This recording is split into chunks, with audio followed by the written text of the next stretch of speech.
we were talking about things existing by mere designation, and that there has to be a suitable basis for the basis of designation, that we can't call anything anything, and that even if we label something something, it doesn't mean that it's that thing, okay? Because we label lots of things that they aren't. Okay, so I was thinking about this in terms of developing self-esteem and self-acceptance, because we've been talking about that, and that the way to develop self-acceptance isn't by saying that the actions, whatever actions we do, are okay. Because I don't know about you, I've been telling myself that for a long time, that whatever I do is okay.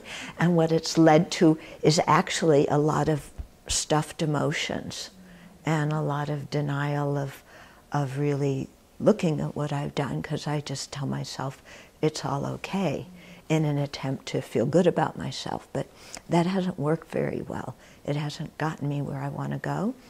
So the idea of in self-acceptance is that when we look in the past at the actions that we've done, we accept that we have done those in the sense that that is reality. Yeah. We understand the person who did them. We have compassion for the person who did them.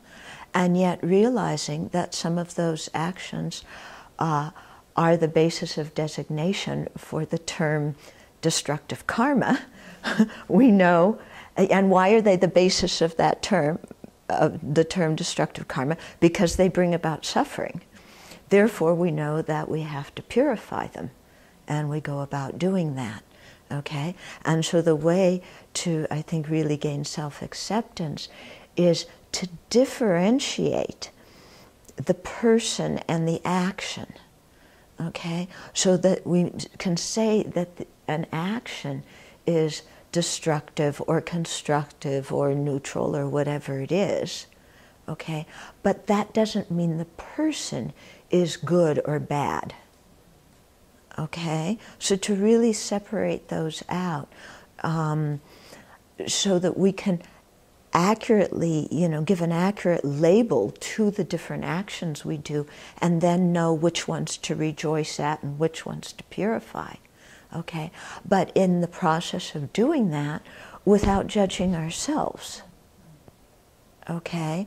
Because as a person, the person is ethically neutral. The person is just what's labeled independence on the aggregates.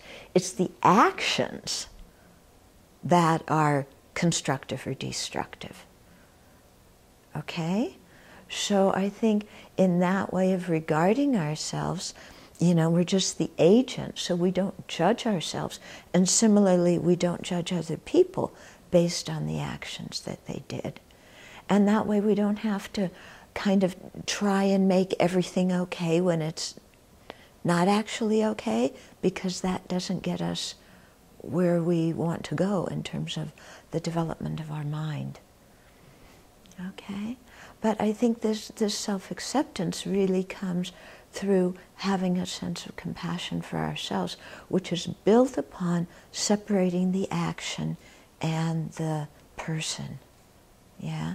Just as when we've thought about the teachings on the disadvantages of the self-centered thought, that you talk about, we have to separate the self-centered thought as something different from the person. Yeah?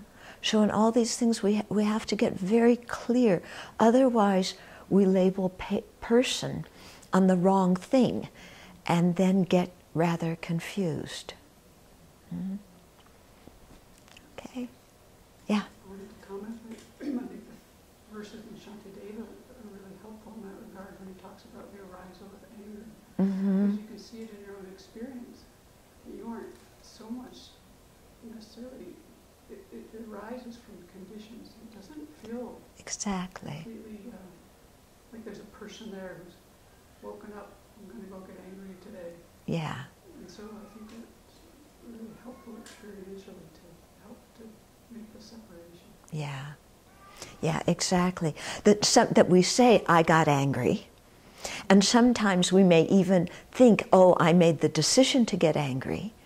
But if we investigate it closer, that anger, or even the decision to get angry, all of those happen due to conditions. There's not some inherently existent agent that then says, I'm going to get angry, or I'm angry, or whatever. It's just due to previous conditions, due to previous training, you know, that then these thoughts or emotions arise. Yeah? And when you see them like that, like you said, then you realize, you know, they aren't me. It doesn't take you away from wanting to get rid of the causes. Yeah, yeah. And you can still know that you want to get rid of those things. Yeah, because they're harmful to you. Yeah, even though they aren't you.